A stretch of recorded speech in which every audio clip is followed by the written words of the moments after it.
I thought the Supreme Court settled these land rights issues last year, but evidently the memo hasn't made it out to all the field offices yet. We'll get details of a land rights battle in southern Iowa. And it's Monday. Greg says he will have live updates from a record-setting online auction in this week's update from Machinery Pete. Live from the leading edge of the unknown future via Farm Journal broadcast, this is AgriTalk.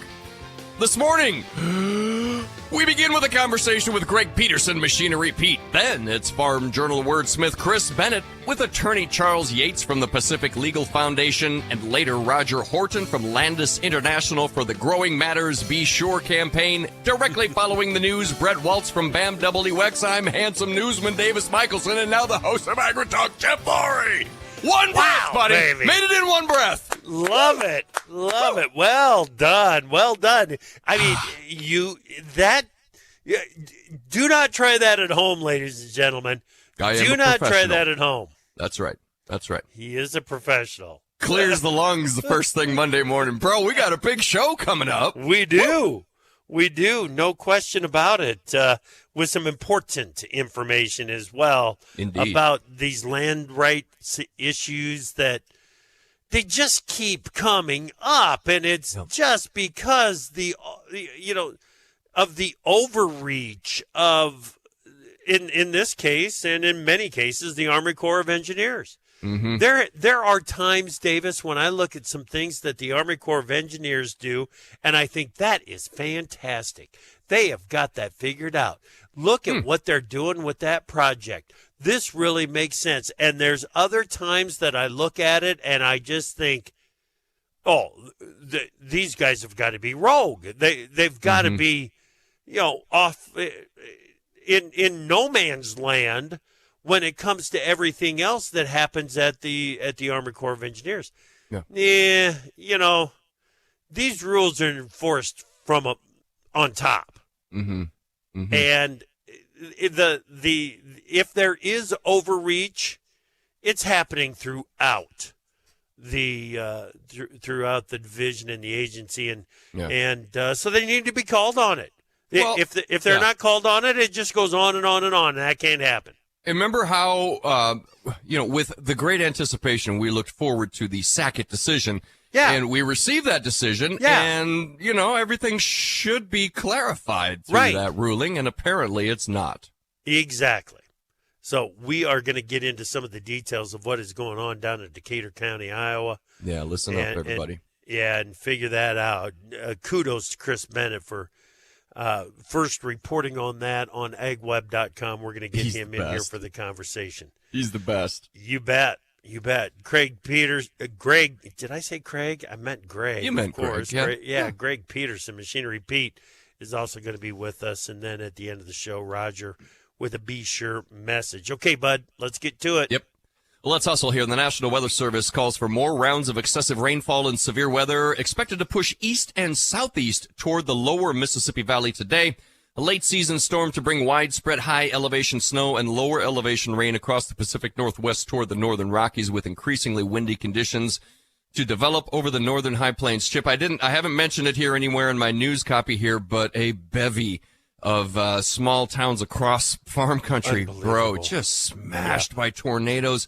Unfortunately, some injuries, some fatalities. Thoughts and prayers, everybody, for our brethren out there on the prairies. Well, and prayers for those that are out there doing the work right now. Be safe. Yeah. Be safe and just be careful out there. Yep. It's incredible what people go through to clean up after these kinds of destructive storms, and they're out there doing it today. Yep. Well, World Weather Inc. says the weather pattern will remain wet over the next week to 10 days, with field ponding and localized flooding in some areas, potentially resulting in fieldwork delays. Heavy rains are expected this week across southern China, the country's top rice-producing region. Low-lying areas face the risk of additional flooding. According to China's Weather Bureau, early rice varieties usually planted in March and harvested in July account for about 14% of China's total output of the grain. We don't need another hit to the rice crop, Chip. No. Mm-mm. USDA's Animal and Plant Health Inspection Service issued a clarification concerning the movement of lactating dairy cattle through markets and auctions to slaughter. As of the federal order effective on April 29, that's today, the regulations clarify the intrastate movement of lactating dairy cows to sale barns does not fall under the federal order. However, if these cows are then moved interstate from the sale barns directly to slaughter facilities, they must be accompanied by a certificate of veterinary inspection certifying the animals are clinically healthy. The Department of Labor finalized a new rule for ag workers in the U.S. under the H-2A visa program, which will take effect on June 28. The rule enhances protection for workers, allowing them to participate in labor organization activities without fear of retaliation from employers, and some other safety items in there as well. A recent CNN poll reveals that former President Donald Trump maintains a lead over President Joe Biden, with 49% of registered voters supporting Trump compared to 43% for Biden. But, Chip, I'd still call that a pretty tight horse race, both in the 40s. Yeah, it is tight, but former President Trump is developing his lead. Well, the U.S. has requested Israel provide a detailed and actionable strategy for protecting civilians should military actions be undertaken. Secretary of State Anthony Blinken is scheduled to visit the Middle East this week to engage with regional leaders on the issues of a ceasefire and continuing hostage negotiations between Israel and Hamas. Chip, over to you. All right. Thank you very much, Davis. Let's bring in Bret Walts, BAMWX.com. Good morning, Bret. Hey, good morning, Chip. Wow. Starting Friday, right through Sunday. What a crazy week as far as this severe storms went.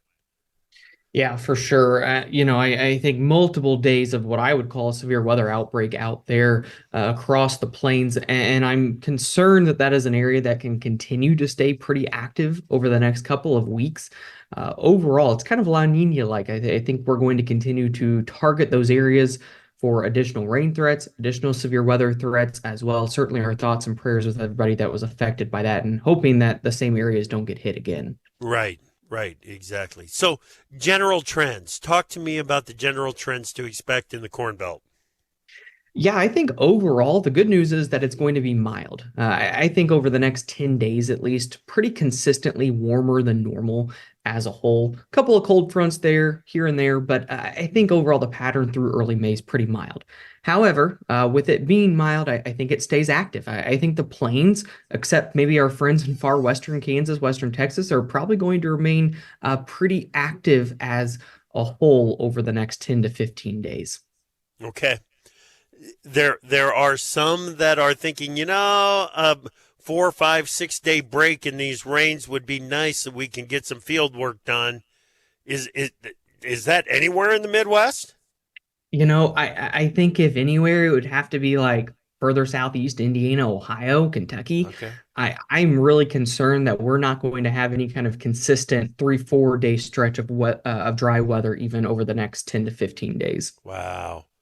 Wow, what a change this is for some people that have been in some very, very dry areas for a long time. Now we've got the rains and they don't want to go away. Wow. Bret, thanks, buddy. We'll talk to you again next week. Yep, thank you, Chip. All right, sounds good. That is Bret Walts. By the way, they've got a webinar coming up on May 15. It is their summer outlook. Go to bamwx.com/webinar.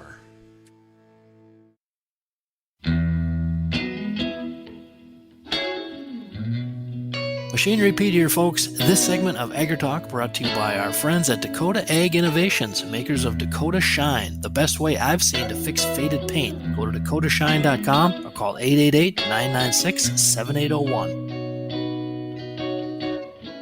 Welcome back to AgriTalk. I'm your host, Chip Flory. Glad that you are with us on this Monday morning, which means it's time to get an update from Greg Peterson, Machinery Pete. Greg, how you doing, buddy? Hey, I'm doing well, Chip. How are you doing this Monday morning? Good. This is maybe one of the most unique picks of the week that you've done because it's an update on a live auction as it's happening. Give us the details. Yeah, man, I tell you, this is one of those days, Chip, that I wish that I could clone myself. be two places at once. I have a business meeting I'm traveling to. But as we're talking, there's an auction going on in Berlin, Wisconsin. I'm sure everyone knows the sale I'm talking about. Retirement auction for R&M Motors, sale by a great team at Wilkinson Auction, a realty company. And, man, 3 John Deere tractors. It's just unbelievable, the hours on these things. There's an '02 model, John Deere 7510 with 13 hours. There's a 92 model 4055 with 22 hours and 92 model 4455, 2,260 hours. So right before I called in, I hopped onto the online bid, check, where these things are at. And I checked with Brent Leonard yesterday with Wilkinson. He thought they were going to sell around noon or something, but the online bid chip on the 7510 is already at $125,025. So it's going to be a record. The record was like $120,750, I think. The 4055, oh my goodness, the online bid's already up to $124,025. Oh, highest I've ever seen is 93,000 7.5 years ago. Famous auction out in St. Ed, Nebraska. And just this morning, on the last half hour, I think the 4455, again 2,260 hours. The online bid there is now shot up over a record price. It's up to $101,025. Of course, the record was a sale I covered back end of October, Winchester, Kentucky. We saw a famous one go for $97,850. So here you go. You've got the way things are in ag. Things are recalibrating on the high end with the late model big stuff, recalibrating down. But then you've got this stuff. You're going to have 3 records today, and I'm hoping to get some video from the auction today from Wilkinson. And if anybody listening is at the sale or going to the sale, and just take your cell phone and shoot a little video and message it to me. We'll get it on our TV show because, man, I can't wait to see this stuff sell. This is crazy. Yeah, it is. When you've got the records already set before they start the auction on site, that's incredible stuff right there, dude. Yeah, it's a little snapshot of the way things have, I think it's the way life is. It moves so fast, and we sort of take for granted the change we've gone through. But I'm telling you, I've been doing this 34.5 years now, and like you just said, Chip, the online bid. So you've got people from all over the world on this auction, and before they even start the live chant, you got a locked in price there. So it's a function of how things are different today. Obviously, buyers and sellers are finding the equipment they want.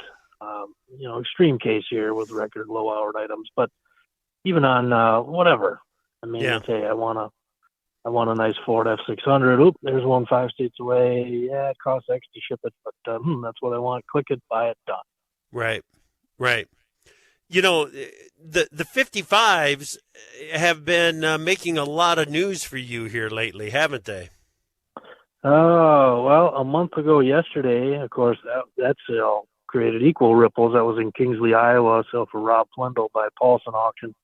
Yeah, and there again, same thing. Even though times are recalibrating in ag, corn and beans, prices are, under pressure. But we had 3 records on that auction. A 1990 John Deere 4955 2-wheel drive went for $100,750. Record on the 4755 90 model 2-wheel drive, 4,011 hours. 95K, and a record on the 4555 90 model mechanical front, 4,500 hours at 94.5. So I guess I find this interesting because, again, we're getting records on this older stuff, and whatever, if you want to call it vintage now, it's 30 years old, whatever, but a lot of these stuff is bought to use. To me, it sort of mimics what we're seeing on the farmland side.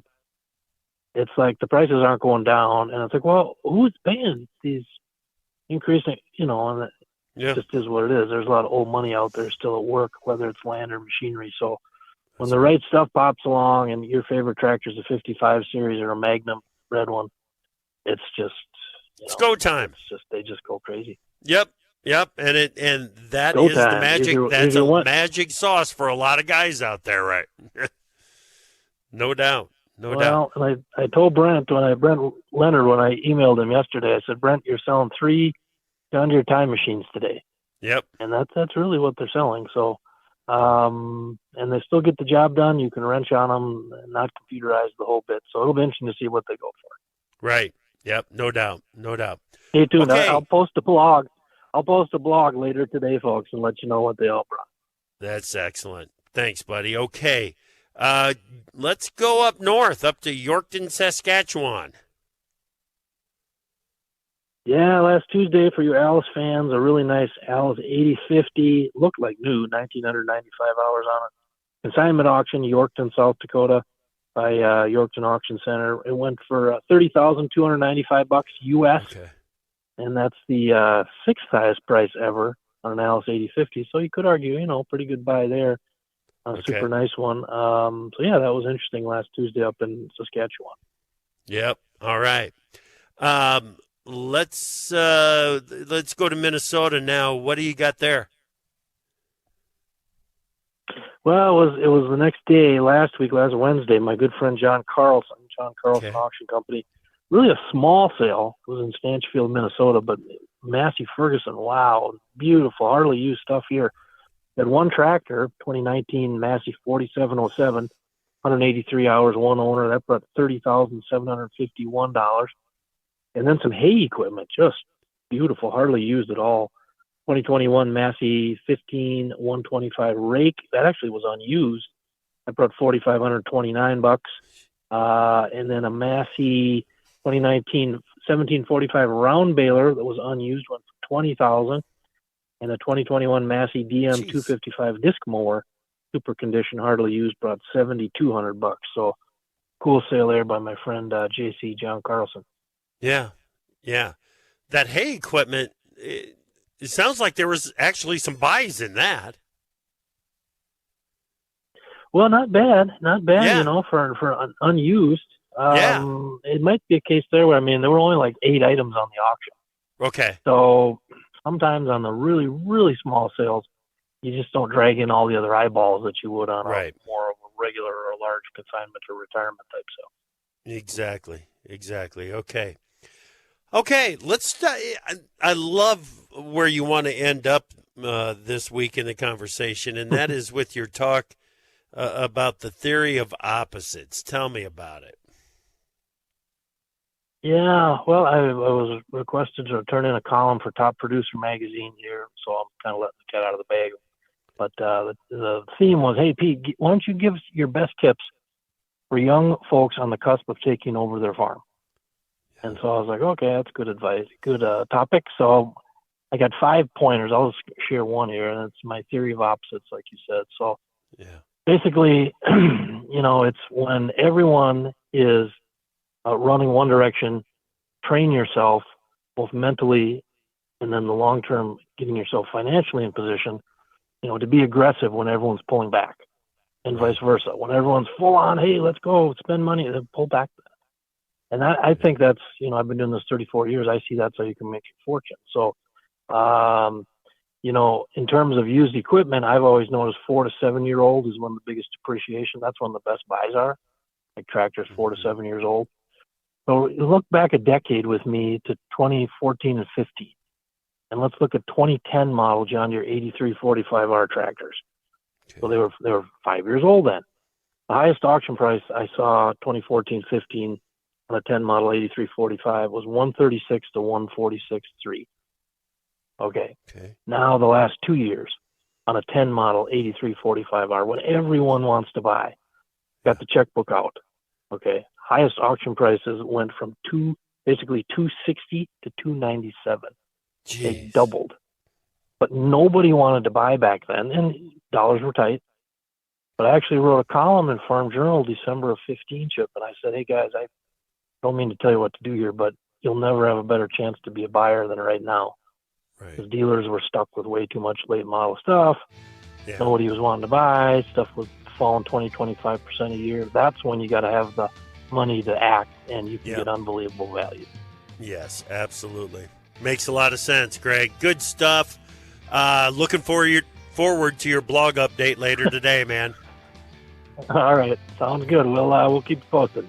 Sounds excellent. That is Greg Peterson, Machinery Pete. Coming up next, we're going to talk land rights in southern Iowa next. Time for Markets Now with the experts from Pro Farmer. Joining us, Pro Farmer editor Brian Grady. Boy, Brian, the grain trade is about as mixed as it can get right now. What's going on?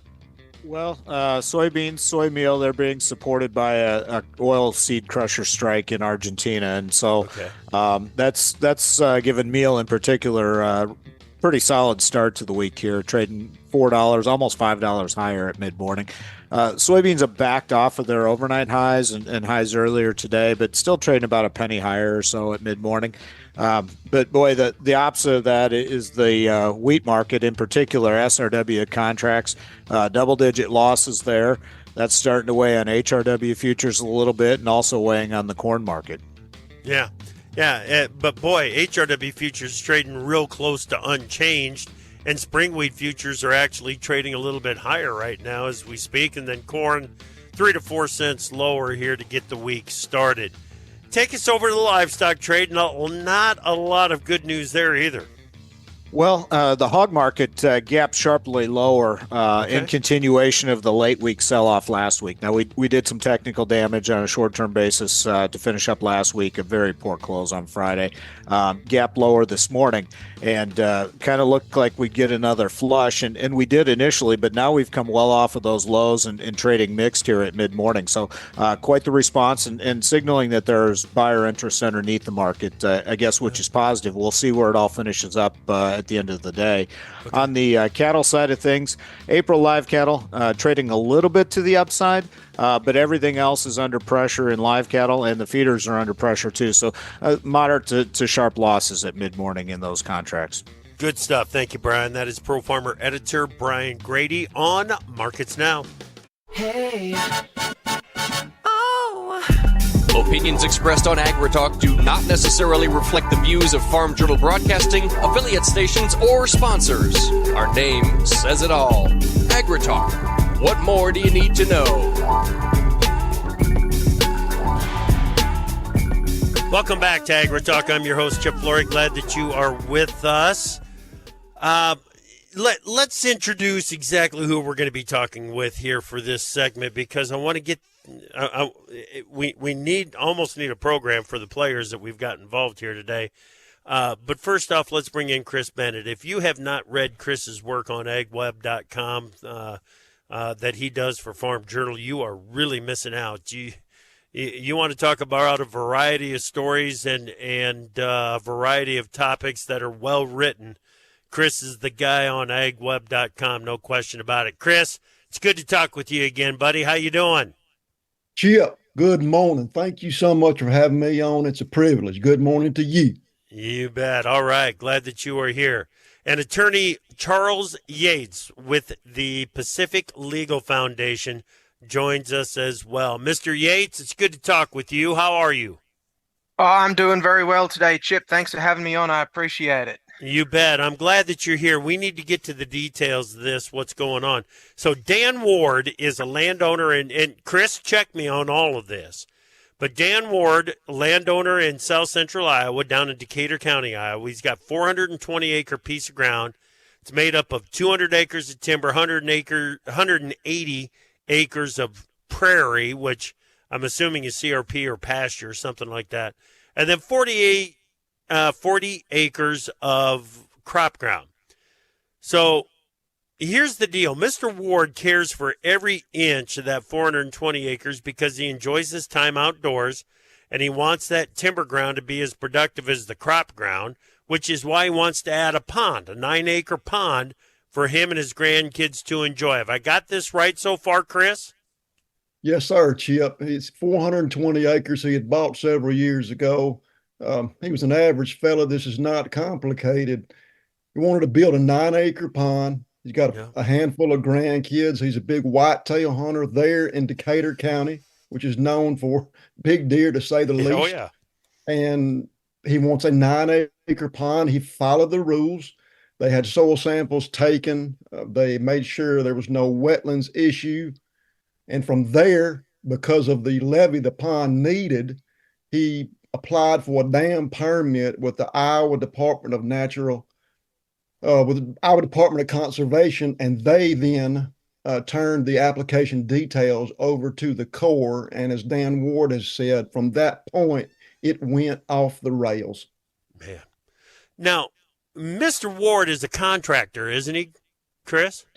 Correct, Chip. He had actually done work for the Corps and the EPA. He was highly familiar with the regulations involved in different land aspects. He wanted to do everything up front. In other words, this pond was not hid on the back 40. Everything up front, everything above board. Yeah. Yeah. And the thing is, as a contractor who has done work for the Corps of Engineers in the past, he knew about every hoop that had to be jumped through. He knew about every piece of red tape that had to be cut, but he still decided to go forward with this project because it was a legal project and probably similar to projects that he's done in the past, right? Correct, Chip. It's not an exaggeration to simply say man had nothing to hide. He wanted the government to know what he was doing so that there would not be problems down the road. Right. All right. Pacific Legal Foundation. I was going to say kind of a watchdog for land rights issues, but there's no kinda about it, is there, Charles? It is a watchdog for legal rights issues, correct? That's correct. We defend private property rights and fight against federal overreach in courts across the country on behalf of landowners like Dan Ward. Yeah. Okay. So, I thought Sackett versus EPA had basically resolved these issues because at the heart of this issue is a dry run. It's a gully that over time had been carved out, but it only happens on heavy rains, and it only happens. There's no permanent water in this depression that is at the heart of the issue. Is that right, Mr. Yates? That's correct, and running water even would be a stretch. One day during the spring after a heavy rain, the Army Corps witnessed pools of standing water at various points, but they've gone ahead and determined that this is a water of the United States, such that Mr. Ward would need to rack up hundreds of thousands of dollars, if not millions of dollars, in fees and other mitigation credits in order to pursue this harmless project on dry land. So mud puddles. They saw mud puddles. That's what we're talking about, correct?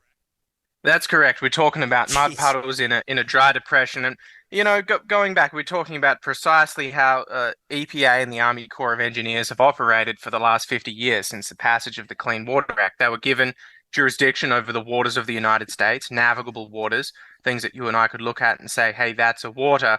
And for the last 50 years, they've continued to ratchet up and expand their authority over dry land features under the guise of regulating the waters of the United States. Now, that was brought to, as you noted, to a definitive halt in Sackett versus EPA. Sackett versus EPA made very clear, it set forth a very clear test that for the federal government to regulate, it needs to be a water, something, a stream, ocean, river, lake, or the like, a relatively permanent, continuously flowing body of water. Really, at the end of the day, something that you or I could look at, something that Mr. Ward could look at and say, well, that's a water.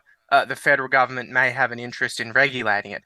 However, pretty much as soon as the ink was dry on the Sackett decision, they got to work trying to weasel out of it and work out a way to continue expanding their power, notwithstanding this rebuke from the United States Supreme Court. And this is precisely what we've seen in Mr. Ward's case. So is this just simply a case of the Army Corps ignoring the Supreme Court decision and the implications of the Sackett case?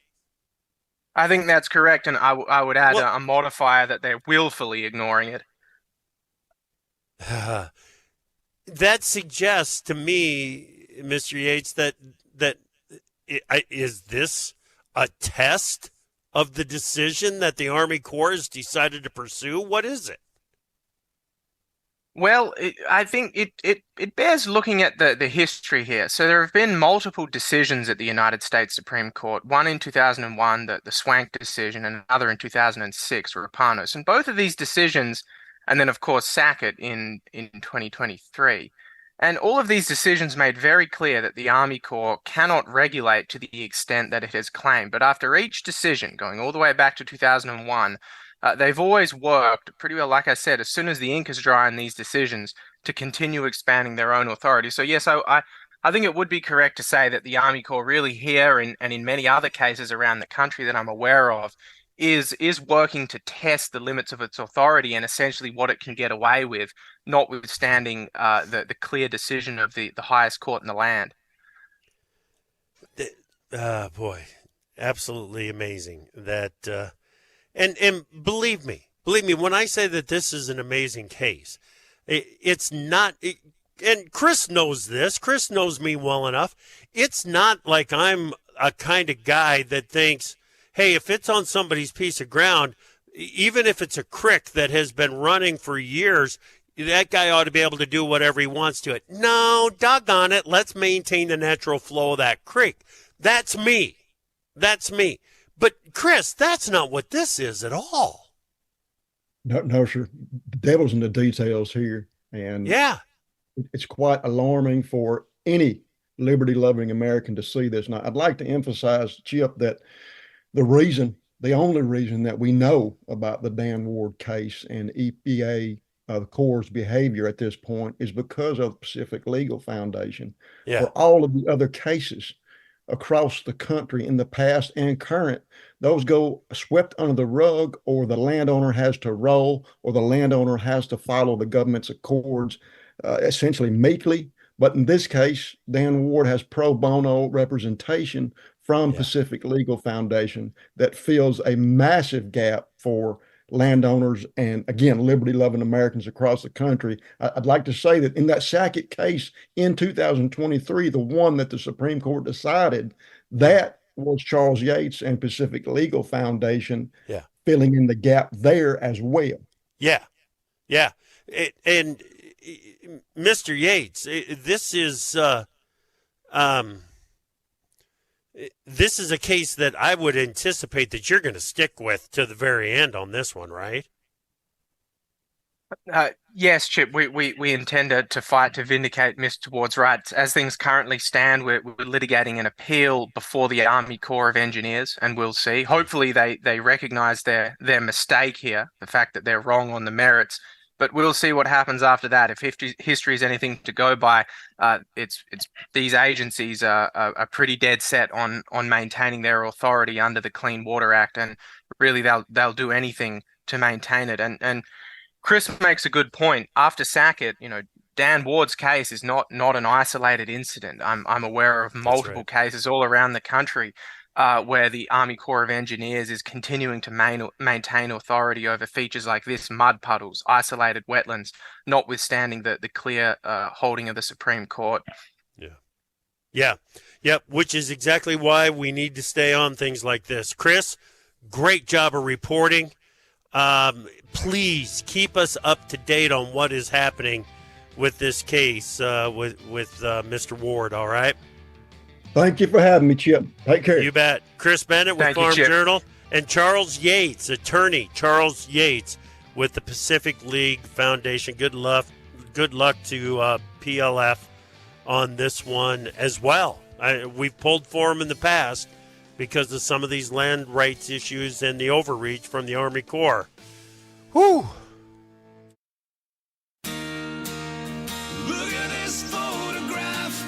AgriTalk, where we solemnly vow no Nickelback. Oops, check that. Only some Nickelback on AgriTalk.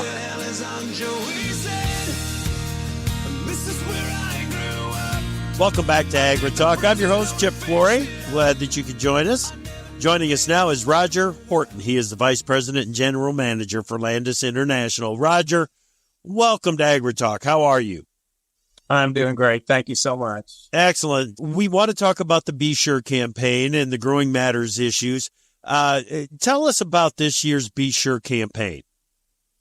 Well, the BeSure campaign is a great campaign. It helps growers and applicators and educate them on some of the steps to follow to make sure that they're using products safely for pollinators and for themselves when they're using the products. The first one started in 2019, so this year will be the 6th year of the BeSure campaign. Yeah. Yeah, and AgriTalk has been part of it all along, and we're happy to do that. Let's talk about some of the easy steps that farmers can take in making sure that they are mindful of how they are using the products out there. What are some quick tips? Well, I think just like in real estate, location, in using the products right, it's label. All of the information that farmers or other growers need is on that label, and it's very specific in how and when to use it and what to avoid to protect pollinators and other species that may be in their fields. Okay. So when we talk about what exactly are we looking to protect? Butterflies? Is it bees? Where is the effort concentrated? Well, I think the effort is concentrated. I mean, the one that gets all of the attention, of course, is bees. They're one of our best known pollinators, but I think a lot of people tend to forget that there are a lot of other pollinators that folks don't think about. Like you said, butterflies, even wasps, and some other small. We have a small farm in Brooks County, Georgia. And as I walk through the field, I see all sorts of different pollinators, working in the field and working in the clover and stuff like that. So bees get the attention, but it's all pollinators. Yep, bees are on the poster. I get it, and rightfully so. They do a lot of the work out there, and we need to recognize that. So you mentioned the label, Roger. What kind of information do you want growers to pay attention to on that label? Well, the main things that I would advise somebody to look at and use, and this doesn't only apply to farm growers and that sort of stuff, but even household users, right? People using products around their houses, to look at the use pattern, and then how and when to use it, what to be aware of, like blossoming or things like that. Don't use it on flowering plants at certain times. And also the proper use for them to avoid exposure to the product as they use it. And, just an overall view. And like I said, read the label, make sure the information that you understand it before you start using it. Right. Yeah. So important. So when you get out there, whether you're a farmer or an applicator, we want to be good stewards of the land and the surrounding wildlife. What might not be on the label that's going to help farmers be better stewards or good stewards to the surrounding wildlife? Well, I think a general understanding of what is out there in their area that you can't specifically, it's impossible almost to specifically say this area, but to have a general knowledge of what is in their use area. Here in, say, South Georgia, we have different groups of insects and pollinators versus somewhere, say, like Nebraska or Washington State. So the knowledge of what their pollinators and insects are in their area would be very good understanding before they start using a product. Yeah, that's a really important tip right there, Roger. I like that one a lot.